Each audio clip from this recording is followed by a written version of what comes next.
Luna লিগনের কাছে এসে সেই চাবুকটা খোঁজ করতে থাকে। লিগন তার হাত ধরে বলে সে কি ওই বাঁশিটা নিতে এসেছে। লিগন তাকে সময় নষ্ট না করে এখান থেকে চলে যেতে বলে। লুনা বলে দুটোর মধ্যে একটা জিনিস তো তাকে দিতেই হবে, হয়তো সে বাঁশির টুকরোটা দেবে, তা না হলে তার জীবন। কারণ লিরিম কিংডম অফ কোরিয়ার রাজা হতে চায়, তাই ওই বাঁশিটা তার খুব প্রয়োজন। এমন সময় কেউ ভেতরে আসছে বুঝতে পেরে লুনা লুকিয়ে যায়। ইয়ং লিগনকে এভাবে নিচে পড়ে থাকতে দেখে দৌড়ে তার কাছে আসতেই পেছন থেকে লুনা পালিয়ে যায়। লিগন তাকে দ্রুত ধরতে বলে। ইয়ং বলে তার হেফাজত আগে করতে হবে। লিগন তাকে আবারও বলে তার বেডরুমের কোটের ভিতরের পকেটে সেই চাবুকটা রাখা আছে, সে যেন দ্রুত সেটা হেফাজত করে। ইয়ং দ্রুত তেইউলকে কল করে বলে রাজা সাহেবকে বিষ দেয়া হয়েছে।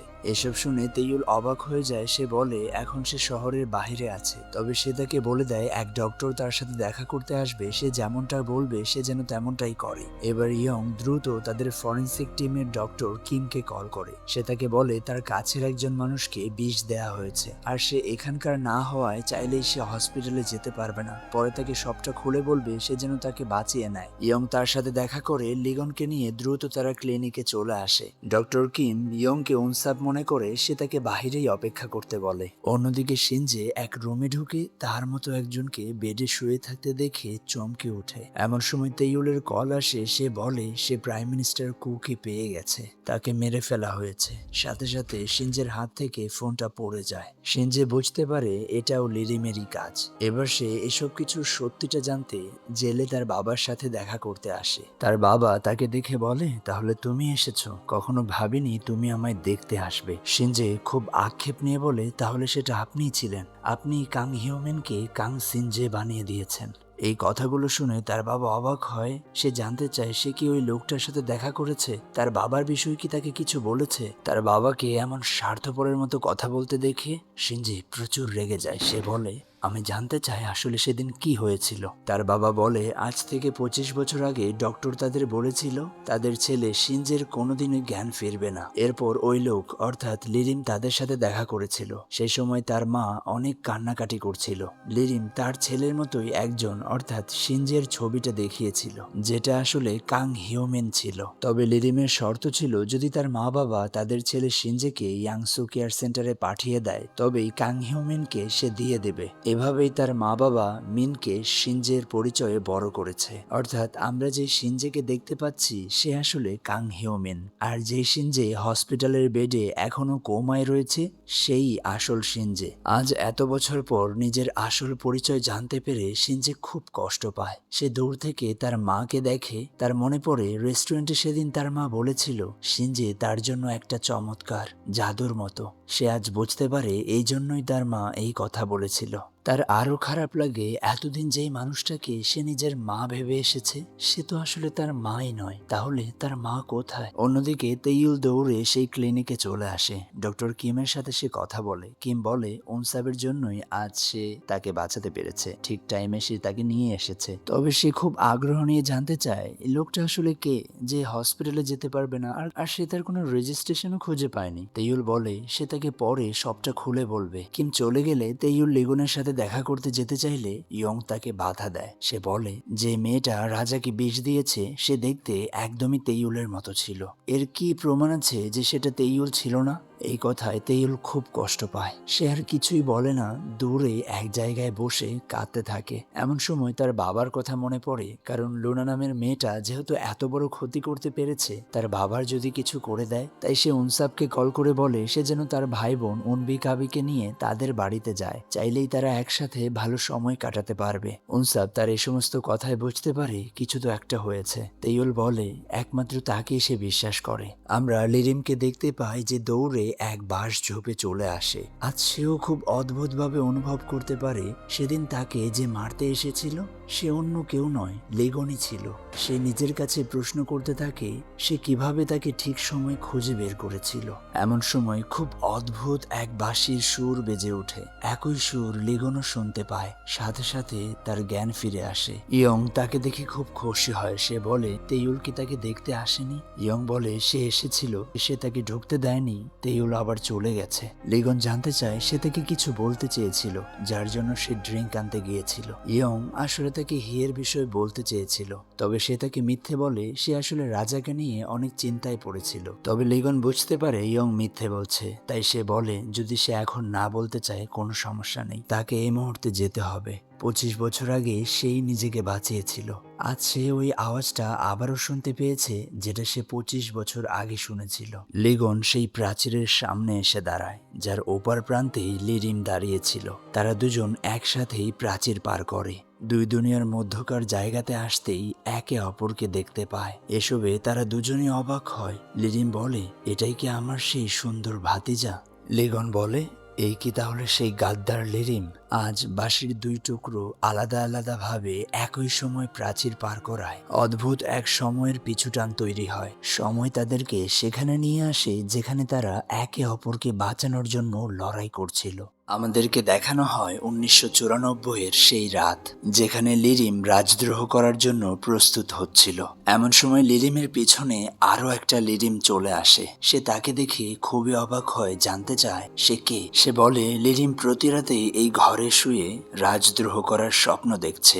অন্যদিকে তার স্বার্থপর বাবার ছায়াতলে তার ছোট ভাই রাজা হয়ে গেছে, কারণ সে তার জায়েজ সন্তান ছিল। এই জন্য সে লিরিমকে বাঁচাতে এসেছে। সত্যি বলতে তোমাকে নয়, আমি নিজেকে বাঁচাতে এসেছি। আমি তোমাদেরকে একটু ক্লিয়ার করে দেই, এই যে লিরিমকে দেখতে পাচ্ছ, এটা হচ্ছে ভবিষ্যতের লিরিম। এই বর্তমান সময়টা 1994। 1994-এর লিরিমের সাথে 2020-এর লিরিম দেখা করতে এসেছে, যার কাছে বর্তমানে মানপাশ চিওক বাঁশির অর্ধেক টুকরোটা আছে। এবার লিরিম জানতে চায় সে কে, তাকে কেন অবিকল তার মতো দেখা যাচ্ছে। ভবিষ্যতের লিরিম বলে এটা সে নিজেই, সে 2020 থেকে এসেছে। লিরিম বলে, ও আচ্ছা, তাহলে তুমি ভবিষ্যৎ থেকে উঠে এসেছো আমাকে বাঁচাতে। দেখো 2020-এ তো আমার বয়স 70 হয়ে যাবে। ভবিষ্যতের লিরিম বলে এই সত্যিটা তার জানাই আছে, বাঁশি হাতিয়ে নিতে পারলেই তার বয়স বাড়া থেমে যাবে। আমরা ভবিষ্যতের লিরিমের কাছে সেই ছাতাও দেখতে পাই, যার মধ্যে সে বাঁশির আধা টুকরোটাকে লুকিয়ে রাখে। লিরিম বলে, ও আচ্ছা, এর মানে সবকিছু সত্যি। সত্যি এর মানে আরো একটা দুনিয়া আছে। ভবিষ্যতের লিরিম বলে, যাক, আমি খুশি হয়েছি তোমার বিশ্বাস হয়েছে। সে বলে যদি লিরিম সত্যি এমনটা চায়, তাহলে সে যেমনটা বলছে সে যেন তেমনটাই করে। সে যেন চুয়ান জঙ্গুতে না গিয়ে প্রথমে যুবরাজের কাছে যায়, অর্থাৎ সে যেন তার ভাই রাজাকে না মেরে লিগনকে মেরে ফেলে, কারণ ভবিষ্যতের রাজা লিগনই হবে। যদি সে লিগনকেই মেরে ফেলতে পারে, তাহলে রাজার ভবিষ্যৎ তার সামনে থাকবেই না। আর সে তাকে এটাও বলে দেয় আজ রাত লিগন অর্থাৎ যুবরাজ তার বিরুদ্ধে বিদ্রোহ করবে। তার এইসব কথা শুনে লিরিম হেসে বলে, ও আচ্ছা, ওই 8 বছরের বাচ্চা আমার বিরুদ্ধে লড়াই করবে, যে এখন গল্প শুনে ঘুমোচ্ছে। এ কথা বলতেই ভবিষ্যতের লিরিম রেগে তার কলার ধরে বলে, আমিও ঠিক একই ভুল করেছিলাম দেখে আমার কাছে আজ অর্ধেক বাঁশি, তাই আমি যা বলছি তাই করো। যুবরাজকে মেরে ফেলো আর পুরো বাঁশির উপর নিজের কবজা করে নাও। যদি বাঁশি তোমার কাছে থাকে, সেটা আমার কাছেও চলে আসবে। তার এই কথায় লিরিম বলে, অন্যভাবে বলতে গেলে তুমি পুরোপুরি ব্যর্থ ছিলে, তাই তো? আমার জীবনে ব্যর্থতার কোনো ঠাঁই নেই। এই বলে সে তলোয়ার নিয়ে তার গলায় আঘাত করে। ভবিষ্যতের লিরিমের কাছে থাকা অর্ধেক বাঁশিটা হাতে নিতেই বাঁশিটা শূন্যে মিলিয়ে যায়। এসব দেখে লিরিম প্রচুর রেগে যায়। সে তার সামনে থাকা লিরিমকে মারতে মারতে টুকরো টুকরো করে ফেলে। লিরিম তার দলপল নিয়ে চুয়ানজঙ্গুতে হামলা করেছে এবং সে লিগনকে মেরে ফেলার চেষ্টা করছিল। এমন সময় ভবিষ্যতের লিগন চলে আসে, তাদের উপর একের পর এক গুলি করতে শুরু করে। এমন সময় লিরিমের হাত থেকে সেই ভাঙা বাঁশির টুকরোটা পড়ে যায়। রয়্যাল গার্ডরা চলে আসবে, এই ভয়ে তারা দলপল নিয়ে এখান থেকে পালিয়ে যায়। লিগন তার বাবার কাছে এসে দেখে তার বাবা মরে গেছে। এবার সে ছোট্ট লিগনের কাছে আসে, যার হৃদস্পন্দন এখনো কাজ করছে। এমন সময় সে তার দিকে হাত বাড়িয়ে দেয়। লিগনের পকেটে থাকা জং তেইউলের আইডি কার্ডটা পড়ে তার কাছেই রয়ে যায়। যেই আইডি কার্ডটা সে লুনার পকেট থেকে পেয়েছিল এবং বিষ পান করার পর এটা তার কাছেই ছিল। লিগনও বর্তমান সময় অর্থাৎ 2020 থেকে 1994-তে এসেছে। মহল থেকে বের হবার সময় দাদি নোয়াকেও সে দেখতে পায়। দাদি নোয়া তার কাছে জানতে চেয়েছিল সেও কি গাদ্দারদের সাথী নাকি। লিগন দাদিকে দেখে বলে সে তার রাজা। এই কথায় দাদি অবাক হয়, সে এসব কি বলছে তার রাজা। লিগন বলে দাদি তাকে বলেছিল তার বেঁচে থাকাটা একটা ভাগ্য, তাই সে তার দাদির কাছে দোয়া চায় সে যেন তার ভাগ্যটাকে পরিপূর্ণ করতে পারে। এই বলে লিগন চলে যায়। বাইরে আসতেই তাকে রয়্যাল গার্ডরা ধরে ফেলে। লিগন তাদেরকে কিছু করতে বারণ করে, তারা শুনতে না চাইলে সে একজনকে জিম্মি করে তাদের সবাইকে গাদ্দারদের পরিচয় বলে দেয়, যারা সবাই মিলে রাজদ্রোহ করেছে, এবং সে তাদের দেখিয়ে দেয় তারা ওই দিকে গিয়েছে। লিগন মহলের পিছনে আসতেই রাস্তায় পড়ে থাকা রক্তের ছাপ দেখতে পায়। স্পষ্ট বোঝা যাচ্ছে এখান থেকে কেউ পালিয়ে গিয়েছে। আর একটু সামনে আসতেই সে তার চাচ্চুর ছেলে অর্থাৎ রাজা লির ছেলে সিয়ন হিয়ংকে দেখতে পায়। এর মানে সেই দিন এই হিয়নই লিরিমকে পালাতে সাহায্য করেছিল, এবং তার জন্যই লিরিম রিপাবলিক অফ কোরিয়াতে চলে যেতে পেরেছে। এসবে তার খুব খারাপ লাগে। সে তার পায়ে গুলি করে এখান থেকে পালিয়ে যায়। এবার ঘটনা বর্তমানে চলে আসে। তেইউল ক্লিনিকে এসে লিগনকে আর দেখতে পায় না। ইয়ং এর কাছে কল করলে সে বলে রাজামশাই মহলে চলে গেছে, তার সাথে দেখা না করতে পেরে সে তাকে সরি বলেছে। এই কথায় তেইউল খুব কষ্ট পায়, সে কাঁদতে শুরু করে। এদিকে শিনজে তার ডক্টর বন্ধুর সাথে কথা বলে মিনকে চিকিৎসার জন্য নিয়ে যায়। তবে তার বন্ধু বুঝতে পারে এতগুলো দিন শিনজে তাকে যেই সমস্ত কথাগুলো বলতো, সে যে তাকে অদ্ভুত স্বপ্নের বিষয়ে বলতো, এবং তার মুখে শোনা প্রত্যেকটা অদ্ভুত কথাই সত্যি ছিল। আজ নিজের চোখের সামনে তার মতো আরো একটা মানুষকে দেখে তার বন্ধু অবাক হয়ে যায়, এবং সে তার কাছে জানতে চায় তাদের মধ্যে আসল শিনজেটা কে। আমরা লিগনকে দেখতে পাই যে ওই প্রাচীর পার হয়ে রিপাবলিক অফ কোরিয়াতে চলে আসে। সে এখানে 1994-এ সদ্য রিলিজ হওয়া বিপার ভয়েস মেল সার্ভিস নামের এক বুথ দেখতে পায়। সে খুব অবাক হয়ে যায়, সে কি এখনো 1994-এ আটকে আছে। এখানকার এক বৃদ্ধ টাকুছোলা কাকু পেপার পড়ছিল। সে নিউজ পেপারের ডেট দেখে আজ 20শে ডিসেম্বর 1994। লিগন দ্রুত কিংডম অফ কোরিয়াতে চলে আসে। সে এক দোকানের টিভিতে দেখে ছোট্ট লিগন কান্না করছে।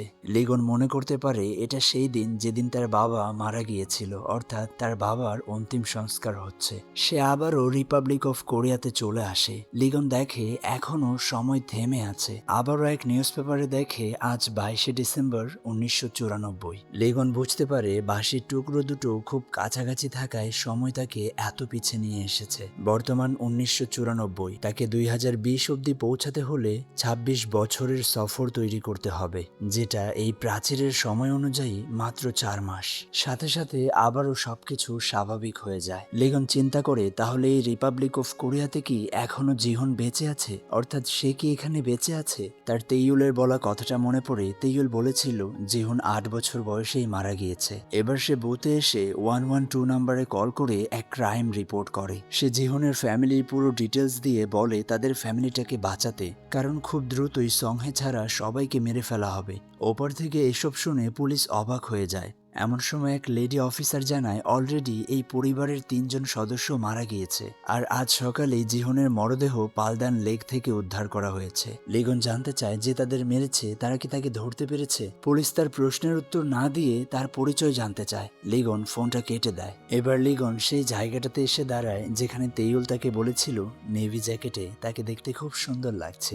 লিগন বলে তার জীবনে শুধু তেইউলই আছে। এসব নিয়ে তারা খুব হাসাহাসি করে। তার হাতে থাকা অর্ধেক বাঁশির টুকরোটা নিজে নিজেই বিলীন হয়ে যায়। আমরা তেইউলের মায়ের সেই তাইকোয়ান্ডো বেলটা দেখতে পাই, যাতে আন বগহি তেইউলের মায়ের নাম লেখা ছিল। বেলটা বাতাসে উড়ে পড়ে যায়। ছোট্ট তেইউল দৌড়ে বেলটা নিতে আসে। আমরা লিগনকে দেখতে পাই। লিগন বেলটা তার হাতে দিয়ে বলে, তুমি জং তেইউল। পিচ্চি তেইউল বলে, তুমি আমার নাম কিভাবে জানো, আর কে তুমি? লিগন বলে, তুমি তাহলে 5 বছরের। আমি অন্য এক সময় থেকে এখানে এসেছি, আর 1994-এ ফেসে গেছি। তোমার সাথে আমার আবারও দেখা হবে। আমি খুব দ্রুতই তোমার কাছে আসব। এই কথায় পিচ্চি তেইউল বলে, আমি জানি তুমি কে। লিগন বলে, আচ্ছা তুমি জানো আমি কে? হ্যাঁ, তুমি কিডন্যাপার, বাচ্চাদেরকে ধরে নাও। এই কথায় লিগন মুচকি হাসে। এমন সময় তার মা এসে জানতে চায় সে কে। লিগন বলে সে মাস্টার জং এর অনেক বড় ফ্যান, আর সে তার জন্য খুব আফসোস করে। এই বলে সে তেইউলের মাথায় হাত বুলিয়ে চলে যায়। এভাবেই 2016 সাল চলে আসে। আজ ইলেকশনের দিন হওয়ায় তাদের সবারই ছুটি ছিল, তাই সবাই মিলে একসাথে রেস্টুরেন্টে এসে খাবার খাচ্ছিল। এমন সময় তাদের প্রত্যেকের ফোনে একই নাম্বার থেকে কল আসছিল। শিনজে কলটা রিসিভ করতেই লিগন বলে, জং তেইউল নামের যে মেয়েটা আছে তার বাম পাশে, সে তার সাথে কথা বলতে চায়। এসবে তেইউল খুবই অবাক হয়। সে তার সাথে কথা বলতে আসে। তেইউল তাকে দেখে চিনতে পারে, সেই তো ছোট সময় তার সাথে দেখা করতে এসেছিল। তার গায়ে সেদিন যেই পোশাক ছিল আজও একই রকম পোশাক, একই রকম চোখ মুখ, একই রকম কণ্ঠ। লিগন বলে এই পোশাক সেই তাকে গিফট করেছে আর তার চেহারা তেইউলের জন্য গিফট। এই কথায় তেইউল হাসে। সে চুল বাঁধতে বাঁধতে তার আইডি দেখাতে বলে। লিগন তার দুনিয়াতে রেখে যাওয়া সেই গার্ডার তার হাতে পরিয়ে দেয়। তেইউল অবাক হয়ে জানতে চায় সে কিভাবে জানে সে এখন এটা খুঁজছে। লিগন বলে তেইউলের এমন চুল বাঁধা তার খুব পছন্দ। রেস্টুরেন্টের দিকে তাকিয়ে বলে তাদের 5 জনকে এভাবে একসাথে দেখে তার খুব ভালো লাগছে। এই 5 জন মানুষ সর্ব অবস্থাতেই তাকে সাহায্য করবে। তার মুখে এমন আবোল তাবোল কথা শুনে তেইউল খুবই অবাক হয়। জানতে চায় সে তার নাম কিভাবে জানে। লিগন বলে সে যে তাকে চিনতে পারেনি তার জন্য সে খুব আফসোস করছে, কিন্তু সে তার সাথে আবারও দেখা করতে আসবে। আর তখন তার সাথে তার ঘোড়া ম্যাক্সিমাসও থাকবে। আর সে ডায়মন্ডের অনেকগুলো বাটনওয়ালা একটা পোশাক পরে আসবে। তখন যেন সে তাকে চেনার চেষ্টা করে আর একটু ভালো ব্যবহার করে। তেইউল জানতে চায় সে তার সাথে আবারও কেন দেখা করতে আসবে। লিগন বলে কারণ এটাই তাদের ভাগ্য। এই বলে সে তেইউলকে বিদায় জানিয়ে চলে যায়। এরপর সময় চলে আসে 2019-এ কিংডম অফ কোরিয়ার বোর্ড রেসের অনুষ্ঠানে। ইয়ং রাজাকে এমন পোশাকে দেখে জানতে চায় সে এখানে কি করছে। লিগন তার কাছে এক রেস ট্রেকের কার্ড চায় এবং সে বলে ইয়ং যাতে কোনো কারণ জানতে না চায়। লিগন ইয়ংকে বলে পরবর্তীতে সে রিপাবলিক অফ কোরিয়া নামের একটা দুনিয়াতে যাবে। সেখানে যাওয়ার পর সে যেন তার জন্য সং হিয়ে নামের একজন মানুষকে খুঁজে বের করে। ইয়ং তার কথার আগামাথা কোনো কিছুই বুঝতে পারে না। সে জানতে চায় রাজা এসব কি বলছে। লিগন তাকে প্রশ্ন করতে বারণ করে, সময় আসলে সে ঠিকই সবটা বুঝতে পারবে। দেখানো হয় লুনা যেই খরগোশওয়ালা পোশাকটা পরে পালিয়েছিল এটা সেদিন লিগনই এখানে রেখেছিল। লুনা বিল্ডিং এর পেছনে আসতেই সে তার পকেট থেকে সেই রেস ট্রেকের কার্ডটাও পেয়েছিল। এবার ঘটনা বর্তমানে চলে আসে। মহলে দাদি নোয়া রাজাকে নিয়ে দুশ্চিন্তা করছিল। তার মনে হচ্ছে রাজা হয়তো কোনো বিপদে পড়ে আছে, তাই সে চুয়ান জঙ্গুতে এসে রাজার জন্য প্রার্থনা করে। সন্ধ্যায় তেইউল তার সেই ফুলের টপে পানি ঢালছিল। এমন সময় রিপোর্টারের কাছ থেকে তার কাছে কল আসে। রিপোর্টার বলে সে এক অদ্ভুত জিনিস পেয়েছে। সে তাকে লিগনের ক্রাইম রিপোর্ট করা সেই ভয়েস মেসেজটা শোনায়, যেখানে লিগন জিহনের পরিবার সম্পর্কে বলছিল। এসব শুনে তেইউল খুবই অবাক হয়। রিপোর্টার বলে এটা তো সেই লোকটার আওয়াজ, সেই ঘোড়াওয়ালা হ্যান্ডসাম ছেলেটা টাকায় যার ছবি আছে। 1994-এর 22শে ডিসেম্বর কেউ একজন এই রিপোর্ট করেছিল, কিন্তু গতবার আমি এটা খুঁজে পাইনি। অদ্ভুতভাবে তেইউল সবকিছু মনে করতে পারে লিগন তার সাথে দেখা করতে এসেছিল। এর মানে এসব সত্যি ছিল। তেইউল শিউরে ওঠে। সে বলে এর মানে ও আমার সাথে দেখা করতে এসেছিল। আমি 5 বছরের ছিলাম, ঠিক সামনেই ওই জায়গাটাতেই দাঁড়িয়েছিল। আমার সব মনে পড়েছে। তেইউলের মনে পড়ে লিগন তাকে বলেছিল 1994-এর এক রাতেই রাজদ্রোহ হয়েছিল এবং সে এটাও বলেছিল সে যদি সময়ের পিছনে যেতে পারত। তেইউল বুঝতে পারে এর মানে লিগন সময়ের পিছনে চলে গেছে। এসব ভেবে সে খুবই অবাক হয়। তার কথা খুব মনে পড়ে। তার ভয় হচ্ছে লিগন কি কখনোই আর ফিরে আসবে না। এসব ভেবে তেইউল কাঁদতে শুরু করে। এরই ধারাবাহিকতায় পরদিন সকালেই সে তার খোঁজে আবারও বাসঝোপে চলে আসে। তার মনে পড়ে এর আগের বার সে এখানে আসতেই লিগন তার সাথে দেখা করতে এসেছিল, কিন্তু আজ সে আর তার দেখা পায় না। পরদিন তেইউল আবারও বাসঝোপে চলে আসে। বয়স ভূতের কাছে আসতেই মনে পড়ে তার সেই ইলেকশনের দিনটার কথা। তেইউলের আবারও মনে পড়ে লিগন আরো একটা বার তার সাথে দেখা করতে এসেছিল এবং লিগন বলেছে সে আবারও তার সাথে দেখা করতে তার শহরে আসবে। এমন সময় সে এক লেখা দেখতে পায়, যে নোট লিগন তার জন্য লিখেছে। সে তেইউলের খুব কাছাকাছি চলে এসেছে। লিগন চায় সে যেন তার জন্য আরো একটু অপেক্ষা করে। এসব কিছু তার কাছে অবিশ্বাস্য মনে হচ্ছিল। তেইউল প্রচুর কান্না করে। একই সময় ইয়ং নিজেও রাজার কথা মনে করতে পারে। তার দুনিয়াতে লিগন তার সাথে দেখা করতে এসেছিল এবং লিগন বলেছিল ড্রিঙ্ক করার কথা বলে ইয়ং তাকে হিয়ের বিষয়ে বলতে চেয়েছিল, কিন্তু সে এটা বলেনি। ইয়ং একদম স্তব্ধ হয়ে যায়। এক মুহূর্তের জন্য সে কিছুই বুঝে উঠতে পারছে না এমনটা কিভাবে হতে পারে। এর মানে কি সত্যি রাজা সাহেব অতীতে চলে গেছে? সন্ধ্যায় উনসাপ লোনার উপর নজর রাখছিল। সে তেইউলকে বলে মেয়েটা তার বাবা আর নারীর সাথে মলে এসে বাজার করছে। বাড়ি ফেরার পথে নারী আর তার বাবার মধ্যে কথা কাটাকাটি হয়। তেইউলের বাবা বলেছিল নারীকে গাড়িটা নিয়ে আসতে, এতগুলো বাজার সদাই নিয়ে তারা হেঁটে হেঁটে যাচ্ছে। নারী বলে তার গাড়িতে 3 জন বসা যায় না। তেইউলের বাবা বলে ও হো, এতগুলো এতগুলো গাড়ি, এত বড় গাড়ি 3জন মানুষ বসতে পারবে না, ঢঙের গাড়ি। এসব দেখে লোনা হেসে বলে, তোমাদেরকে এরকম করতে দেখে তেইউল কি সবসময় এভাবেই হাসে? এই কথায় দুজনেই অবাক হয়। নারী বলে, এ কি পাগল হয়ে গেল নাকি? তার বাবা বলে, এজন্যই তো বলি ও প্রতিদিন মাংস কিনতে বাজারে কেন যায়। এসব কিছু দূর থেকে তেইউল দেখছিল। এসবে তার খুব খারাপ লাগে। তাকে আরো বেশি কষ্ট দিতে লোনা বলে, বাবা, নারী। লোনা বাড়ি না গিয়ে ইচ্ছে করে এক গলিতে ঢোকে। তেইউল তার পিছনে আসে। লোনা বলে, আমি তোকে বলেছিলাম আমার সাথে দেখা হলেই তোকে মরতে হবে, তোকে তো আমি সতর্ক করেছিলাম। এই বলে বাজারগুলো ফেলে তেইউলের দিকে দৌড়ে এসে তার বুকে ছুরি ঢুকিয়ে দেয়। তেইউলের খুব কষ্ট হচ্ছিল। লোনা বলে, এখন তোর বাবা চিরদিনের জন্য আমার হয়ে গেছে। কষ্ট হচ্ছে? জীবনের শেষ মুহূর্তে একটু কষ্ট হয়, এবার চিরদিনের জন্য চলে যা। আর যদি কারো কথা মনে পড়ে থাকে, শেষবারের মতো তাকে মনে করে নে। লোনা তাকে এখানে রেখে চলে যায়। তেইউলের খুব কষ্ট হচ্ছিল। সে অনেক কষ্টে পুলিশ স্টেশনে কল করে তাদেরকে অ্যাড্রেস দিয়ে দেয়, দ্রুত ব্যাকআপ পাঠাতে বলে। এমন সময় তার মনে পড়ে লিগন তার সাথে দেখা করতে আবারও তার শহরে এসেছিল। তবে এবার তেইউল তাকে দেখতেই চিনতে পারে। লিগন তার সামনে এসে দাঁড়ায়। তেইউল বলে, শেষ পর্যন্ত তোমার সাথে আবার দেখা হয়েই গেল। তুমি এই বিশেষ জ্যাকেটটাও পরেছো, যার কথা তুমি আমায় বলেছিলে। তার এই কথায় লিগন বলে, কি অদ্ভুত ব্যাপার, মনে হচ্ছে তুমি আমায় চেনো। তেইউল বলে, আমি আর কিছুই জানতে চাই না, আমি আর তোমায় হারাতে চাই না লিগন। এই বলে সে তাকে শক্ত করে জড়িয়ে ধরে।